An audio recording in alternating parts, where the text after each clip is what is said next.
안녕하세요. 최동석입니다. 오랜만에 이렇게 2주 만에 그 영상으로 인사드릴 수 있게 됐습니다.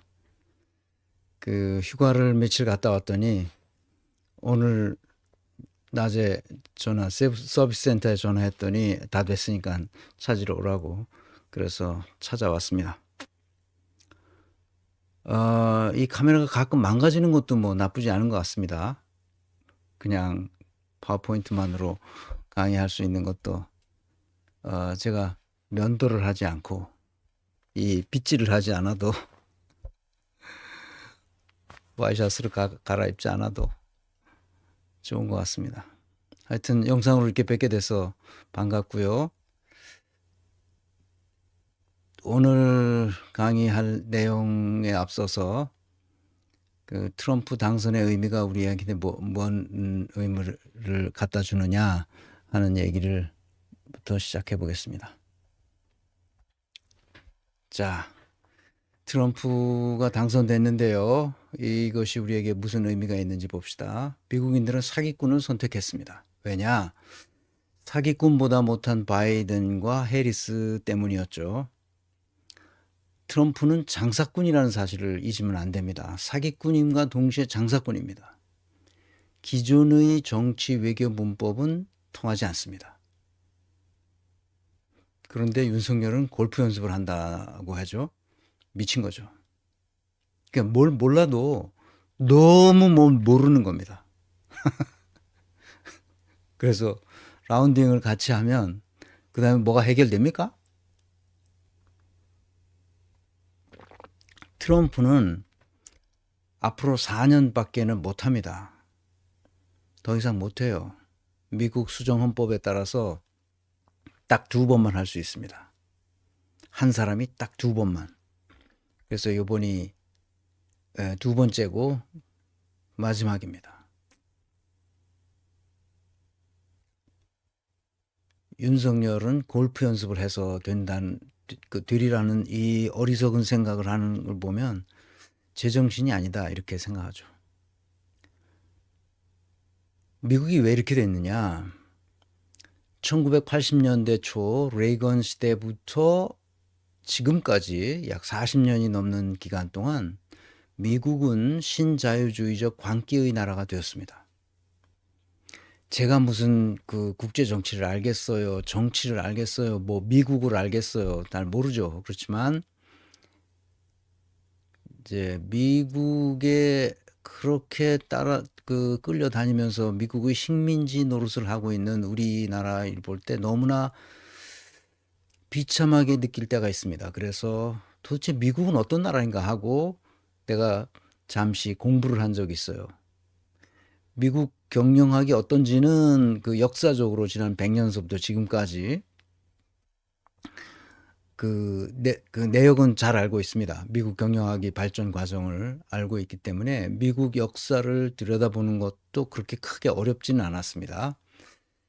그 노동자가 어떻게 미국이라는 나라를 건설했고 특히 미국의 기독교가 어떻게 발전해서 오늘날까지 이렇게 엉망진창으로 나라를 만들었는지를 알게 됐고 특히 하워드진의 미국 민중사라는 책이 있는데 그 책을 읽어보면 미국이 어떻게 지금까지 그 역사를 이끌어 왔는지를 잘 알 수 있습니다. 미국은 패권주의 국가죠. 그 레이건의 그 신자유주의적 정책을 쓰기 시작한 이후 지금까지 그러니까 70년대까지는 미국의 팍스 아메리카나라는 말을 들을 정도로 미국은 전 세계의 동경의 대상이 됐었는데 80년대 이후 미국은 동경의 대상이 아니라 경계의 대상이 됐습니다. 레이건 이후의 모든 대통령들 예를 들면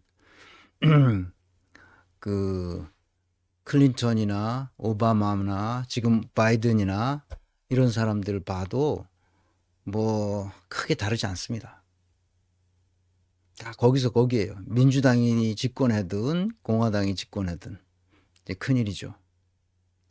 우리 한국 입장에서는 이것을 어떻게 해석해야 될지를 잘 생각해야 됩니다. 트럼프는 기존과는 다른 극단적인 방식으로 장사꾼 기질을 발휘할 것이기 때문에 잘 해야 됩니다. 우리가 잘 해야죠. 그런데 트럼프를 잘 요리하지 못했어요. 문재인은. 그게 가장 큰 문제예요. 아주 좋은 기회를 다 놓쳤습니다. 이 바보 같은 거죠. 문재인이 트럼프에게 질질 끌려다녔어요. 지금은 그때보다 문재인보다 훨씬 더 무식하고 더 무능한 윤석열이 있습니다. 이게 큰일이죠. 윤석열로는 국익을 지킬 수가 없어요. 빨리 정리해야 됩니다. 이자를. 그래서 빨리 이재명의 리더십, 총명한 참모들과 함께 민첩한 팀워크를 통해서 이 난국을 헤쳐나가야 합니다. 이것이 제 생각입니다. 한 가지 덧붙이자면 지금 비트코인 가격이 1BTC가 1억 1천만 원을 넘어서, 제가 오늘 낮에 보니까 1억 1천만 원이 넘어섰습니다. 엄청난 거죠. 트럼프는 자국 이기주의의 화신이라고 볼 수 있는데, 그 자국 이기주의의 핵심은 이웃 나라들을 가난하게 만드는 정책을 편다는 거예요. 인정사정 없이 가난하게 만들어서 자기 이익을 취하는 방식을 갖죠. 이게 트럼프 정신입니다. 그러니까 미국인들한테는 좋을 수 있어요. 그러나 전 세계적으로는 레이건은 그렇습니다. 장사꾼인 트럼프는 그렇습니다. 레이건도 마찬가지였죠. 그러니까 40년 동안 신자유주의 정책을 썼던 전 세계는 극도로 부가 불평등하게 분배된 것이 분명해졌습니다. 여기서 어떻게 우리가 이것을 돌파해 나갈 것인가 하는 것은 문제죠. 진짜 문제입니다.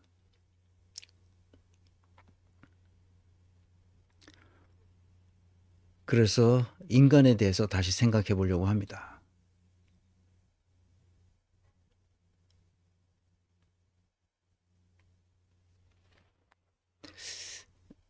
인간을 인간이게 하는 근본 원리가 있다는 겁니다. 그래서 여러 차례 제가 인간이란 무엇인가를 강의했지만 오늘 다시 한번 확인해 보려고 합니다. 인간이란 무엇인가? 그것은 영혼의 능력을 마음껏 발휘하려는 실존적 존재라는 거예요. 반성적 성찰을 스스로 하고 무엇이 진리이고 거짓인지, 무엇이 선하고 악한지, 무엇이 아름답고 추한지를 분별해낼 수 있는 능력을 디폴트로 가지고 있다는 거예요. 초기값으로 가지고 태어난다는 거예요. 이것은 과학적으로 이미 증명이 됐습니까? 더 이상 논의할 필요가 없습니다. 인간은 그렇다는 거예요. 그런 존재이기 때문에 실존적 존재라고 말하는 거죠. 이 세상에 대해서 의미와 가치와 목적을 부여하는 존재라는 거예요. 이런 존재에게 우리는 생명이 있다고 말하지, 이런 식으로 영혼의 능력을 발휘하지 못하는 또는 발휘하지 않는 이런 존재들은 생명이 있다고 말하지 않습니다. 우리가 생물학적으로 신진대사를 일으킨다고 해서 생명이 있다고 말하지 않잖아요. 그러니까 영혼이 있다고 말하지 않잖아요. 그렇죠.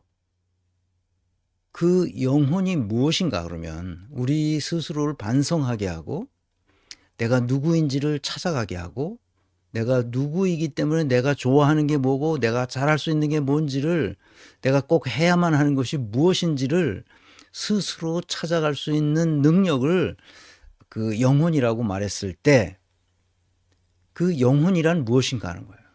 영혼이란 곧 위대한 가르침에 대한 기억이라는 거예요. 내가 계속 얘기하면 영혼은 영혼 불멸에 가서 예수 천당 불신 지옥 이런 아주 조잡한 거는 이미 끝났어요. 이걸 말하는 사람은 우리 역사를 전혀 이해하지 못하는,